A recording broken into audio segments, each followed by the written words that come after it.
Getting it real with RealChunWai on the hottest topics, frank, engaging and candid. Don't forget to like, share and subscribe. A very tight race has been predicted for GE15. What happens if no coalition commands a simple majority of 112? Joining us tonight is legal expert Professor Emeritus Dato Dr. Shad Saleem Faruqi. Good evening, Malaysia and followers from around the world. We are less than 48 hours to go before polling day. The forecast is that it will be a very tight general election. There is the possibility of an inconclusive result with no coalition getting a simple majority of 112. So what happens if there's a hung parliament? Joining us tonight is Professor Emeritus Dato Dr. Shad Saleem Faruqi, who is a Malaysian legal scholar and professor of law at the University of Malaya. He is currently holding the Tunku Abdul Rahman Chair as Professor of Constitutional Law. Please welcome Dr. Shad. Thank you so much, Dato. Okay. Dato Chunwai. Pleasure to be with you. Thank you. Professor, I will just go straight to the point. So what happens if no party or coalition commands a simple majority of 112 when the votes have been completely counted? Dato, I'm as lost as ordinary citizens, because you know the amazing thing is this, that in most of the developed democracies of the world, hung parliaments are very common. Okay. And I say that because a hung parliament, though it brings instability, no doubt, it is also a measure of the freeness and fairness of the election. So a hung parliament is not necessarily a bad thing. And they're very common in mature democracies. But very surprisingly, our constitution is thunderously silent about the issue of hung parliaments. So in answer to your question as to what would happen if there is a hung parliament, the only thing that is certain is the king cannot rule on his own. Okay. He's a constitutional monarch, so he's got to have a government in place. And the normal conventional rule is that the prime minister who took the country into the election continues to hold the post. We call that the incumbency rule. So the incumbent continues in a caretaker capacity. But of course, as a caretaker, he's not a full-fledged prime minister. He can't take new initiatives, make new appointments to judges or to important government posts. He cannot make new policies or make financial commitments that would embarrass the government. So it's a sort of a lame duck government. But there must be a government.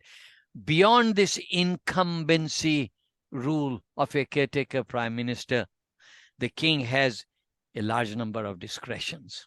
The Constitution in Article 43, Clause 2A, actually says the Yang di Pertuangan shall appoint a prime minister from the Dewan Rakyat. So that's one rule. The prime minister must be from the Dewan Rakyat. Elsewhere in the Constitution, the PM must be a citizen by operation of law, not by naturalization or registration. Thirdly, yes. And then the PM, in the judgment of the Yang di Pertuangan, must be able to command the confidence of the majority of the members of the House. But as you pointed out, no one has a majority. So how does the king make this judgment? The field is wide open. I can outline for you 3 or 4 factors. Okay. So, Professor, just to get it right, so assuming that there's a hung parliament on Sunday morning after the votes have been counted, and that the caretaker prime minister would still be Ismail Sabri until the matter has been resolved. Sure. Okay. Second thing is that how much time would be given to these three coalitions to find a way out? Usually it's how long? How many days would they be given? Is there a deadline? Is there a period? Here again, we are flying blind. The Constitution is thunderously silent on this issue. And I just want to mention this to you, Dato, that in some countries like Belgium, it took up to 16 months. Wow. 16 months, actually, for the caretaker to remain in power and for the aspirants to convince the head of the state that they had a workable majority. Because that was the issue is not only numbers, the issue is also the agenda. Okay. You and I may agree to cooperate to seize power. But if our agendas going into the election were very, very different, I think the head of the state is entitled to say, but wait a minute, what about your government program? So it took in Belgium 16 months, actually, for the head of state to be satisfied. So there is no time limit. So there's also a vast difference between the leader who commands the most number of seats and the person, the leader who commands the confidence of the house. So it's two different things, right? Yes, it can be two different things. That the English rule, and in Nepal, in the constitution, the rule is that if there is a hung parliament, then the head of the state must allow the leader of the largest party to form the government. So we put it this way, the leader of the largest party will get the first bite of the cherry. Okay. However, in Malaysia, there is no such written rule. I see. The rule is, in the judgment of the monarch, the prime minister to be must command the confidence. So it's entirely possible that a leader who does not have the largest number may nevertheless be more acceptable. He's less toxic. He's less controversial to other factions. And so the king actually may choose someone who is more likely to cobble together a majority than the one with the largest number. So in short, that if party A gains 90 seats, but short of a 112, in the two other coalitions decided to come together and form a government and secures 112. So these two other parties that has formed a coalition may just get to form the government and have someone to be a prime minister from their side, correct? Perfectly correct. Dato, under the constitution, that would be possible. But I just want to alert you, though I have to confess to you that the issue is not decided as yet. There is an opinion in the market, in the legal market, that after the anti-party hopping law, not only individual MPs cannot cross the aisle and leave their party and defect, even coalitions cannot. I don't agree with this view. I believe that the anti-hopping law basically bans individual MPs, but coalitions or parties can, as a whole, shift alliances. But in answer to your question, indeed, if someone has 96, which is short of 112, and another group of factions, maybe not two, maybe even more, can muster 112 plus, I think they have a right to form the government. Okay. Now, assuming that in the next 2 days, there's a lot of, it's very fluid, the situation is not clear, the three coalitions are still talking, they cannot reach an agreement, and that no one has 112. Now, one of them, one of the leader of one of the coalition decides to go and see the king and says that, look, I'm presenting you the king this case. I've got 90 over, 80 over.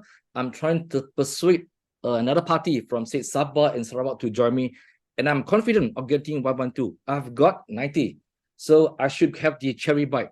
What would, in this case, what would the king do, given this very fluid and very chaotic situation?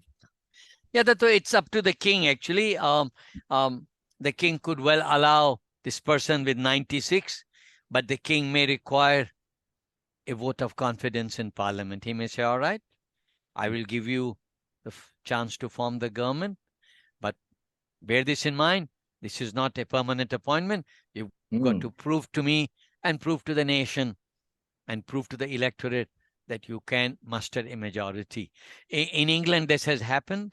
That actually several times in the last century, even in the earlier part of this century, that someone was given the chance to form the government, and they tried for 1 week or 10 days. They did not succeed, and then they resigned. So I think that's what could happen here. The person with 96 could be told, all right, here is your chance to form the government, but get a vote of confidence in parliament. And this vote of confidence in parliament, I know in the last few years, we have not had such a vote, but may I just remind the nation that when Tun Razak passed away and Dato Hussein On, as he was then, was appointed as the PM, the first item on the agenda was a vote of confidence. He wanted to do it the democratic way. And when he actually went to the parliament on the first day, the first item was a vote of confidence. So I think this vote of confidence, that the other alternative could be a minority government. The king may say, though you don't have a majority, a minority government is allowed, provided actually you're able to work out a confidence and supply agreement with a faction. Convince me that you have such an agreement, not only in terms of additional numbers, but in terms of the program which you are going to present to the nation. So that could be a second possibility, a minority government. In very exceptional circumstances, there could be possibly a unity government, though unity government is a little bit dangerous because, not dangerous, is a little bit controversial because the king will have to play some sort of an active role to bring parties together. And some commentators say that monarch will be drawn into the vortex of politics, and that's not desirable. So in answer to your question, either the largest faction is allowed, but subject to the rule that he or she must obtain the confidence of the House, or maybe a minority government. So when we talk about minority government, correct me if I'm wrong, it does not mean that you need to reach 112. You don't need to have 112. All that is necessary is that there are groups who are prepared to support you if there is an issue of confidence, for example, budget, that is supply, or if there is a vote of confidence, they support you on the major agenda of the day. Yes, you don't need 112. You can have 96 or even a smaller number, as long as the government can work. But again, there's also a very dangerous situation, so to speak, because that if you form a minority government with less than 112, and then when it goes to parliament, if the other factions come together and they have more than 112 or even more, so they can pass a vote on no confidence against this minority government, right? Yeah, that's where the confidence and supply agreement will have to be with a sufficient number of MPs to take him over the 112, to take the PM. He has to have sufficient number of people helping him on CSA, that when the crunch comes, 112 minimum is guaranteed. But yeah, if some of these CSA people have decided to abandon him, yes, then he will fall. That will be a dangerous situation. A minority government is definitely an unstable arrangement. Can you explain what is a confidence and supply agreement? Yeah, it's a memorandum of agreement which says, though you are not joining the government, you will support me on the following issues. And in return, I will execute your agenda on the following issues. For example, that's what happened to Dato Sri Ismail Sabri, that he was supported on the budget, he was supported on issues of confidence. In return, actually, he, in 1 year plus, was able to achieve many amendments that had been talked about for a long time, but were never achieved. For example, he was able to pass a law on Sabah Sarawak, which Tun Mahathir's government failed.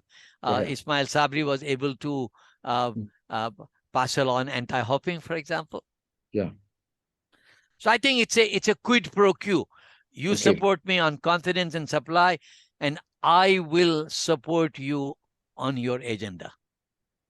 Professor, can you share with us what are the discretionary powers of the king?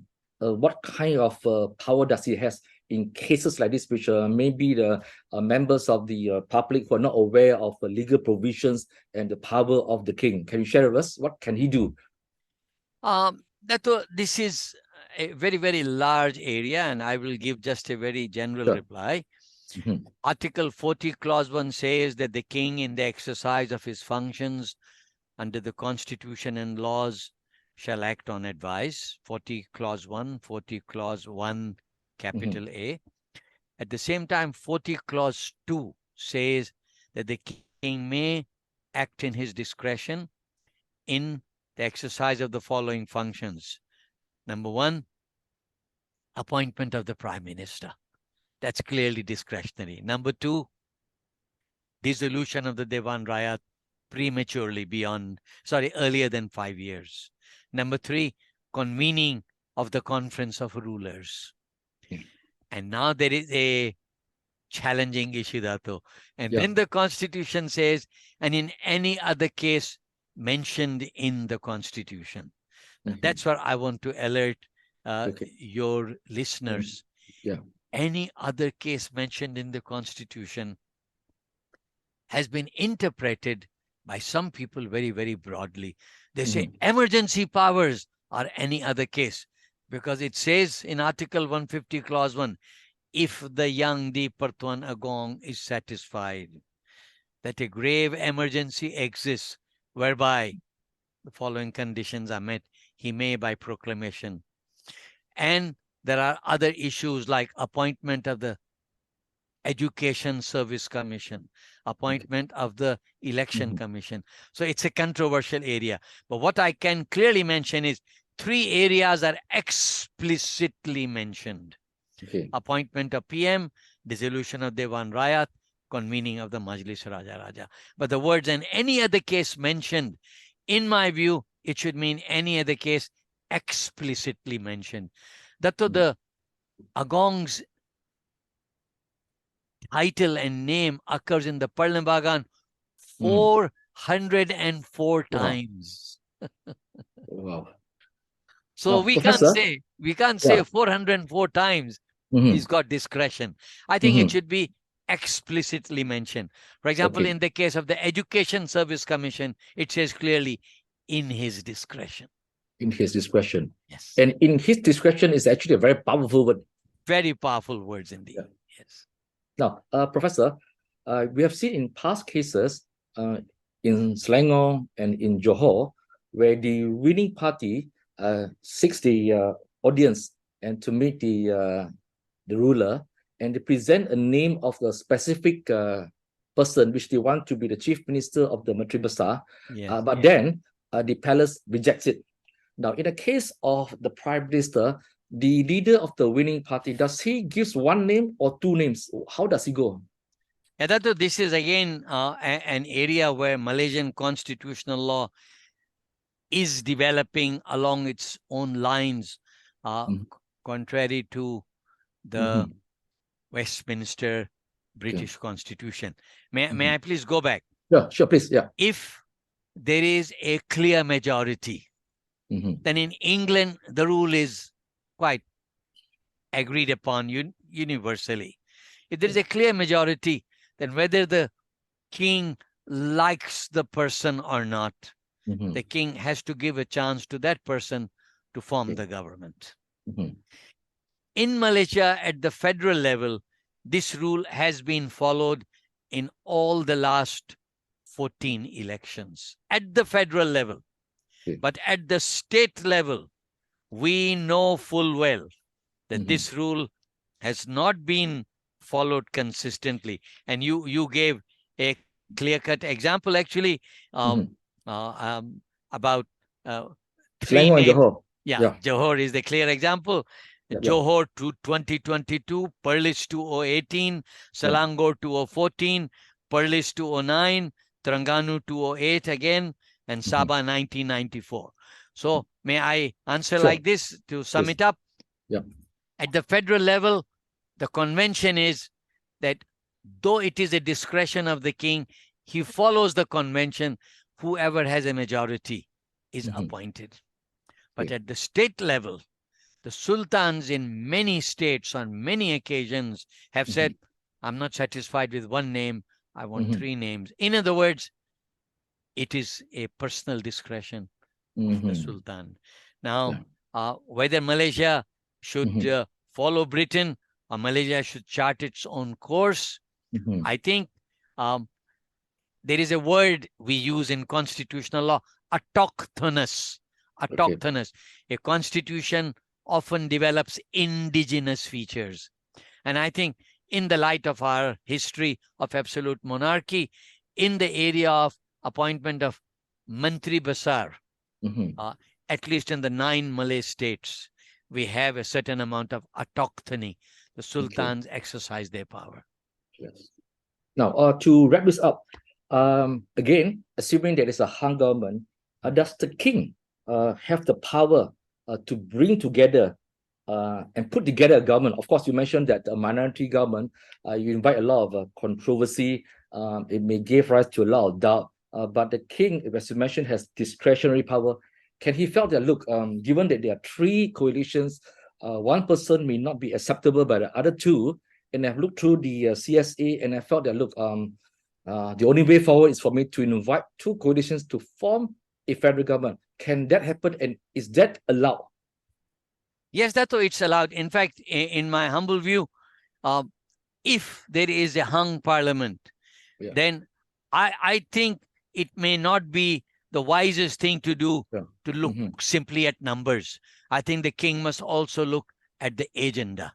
If your party and my party are at loggerheads on basic issues, but we want to come together for the sake of forming the government, I think the king is entitled to look at an alternative where there is some community of beliefs, where there would be at least an agenda.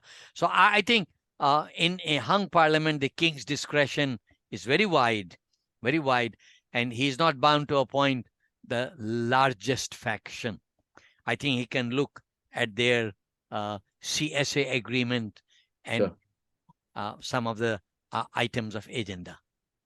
Professor, going by the past experience, where members of a parliament will have got very low trust factor, okay, and that many Malaysians do not really believe in many of the trustworthiness of many politicians. They can sign a statutory declaration and it really means nothing.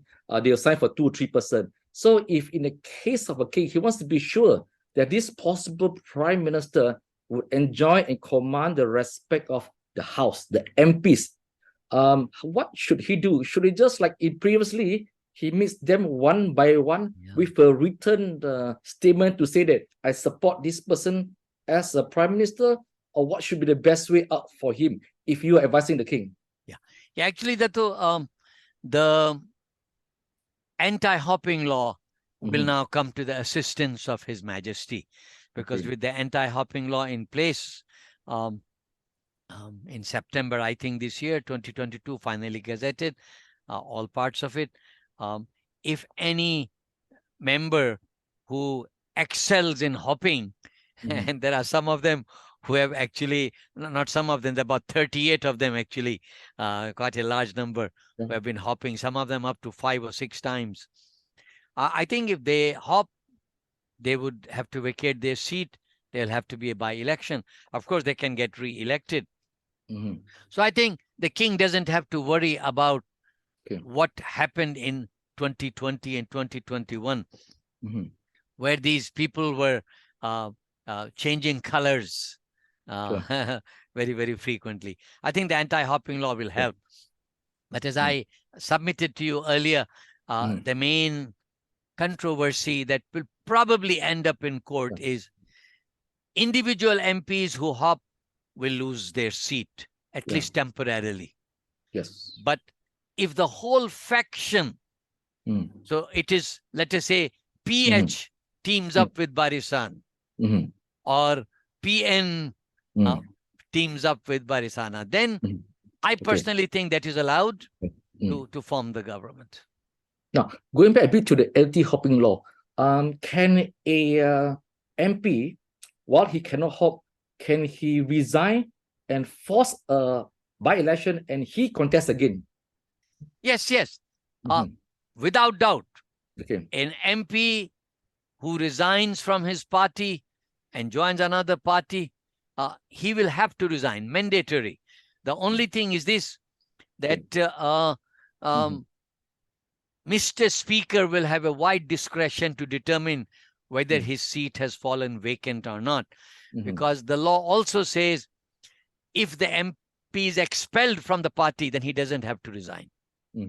It is only when he causes the uncertainty, he causes the problem of vacating the seat. But if the seat was forcibly taken away from him by, if the membership of the party was forcibly taken away from him, he was not disloyal. The party did not love him. It's like a divorce. The party divorced him. Then if the party divorced him, he doesn't have to resign. Mr. Speaker will decide whether it is the party who divorced him or whether he divorced the party. So the irony of the law is, if he divorces the party, he has to resign. If the party divorces him, he doesn't have to resign. That's the irony of the law. Professor, in the US, the midterm elections, and of course in Brazil, when a certain candidate or party do not reach a certain point, they have this rerun elections. Okay, they have another elections again. Does this scenario, is it applicable or allowed in our Malaysian constitution? No, sir. We have a system both in individual constituencies and at the overall level where there is no rerun. In an individual capacity, Dato, let us say there are 3 candidates, you, me, and a third person. You got 35%. Or is it 34? You got 34%. Myself and the third candidate got 33. So we had 66 together. You had 34. You are the winner because you had the largest number. There is no rerun. There is no second vote. 66% voted against you, but you are the winner. So now that happens at the individual constituency level.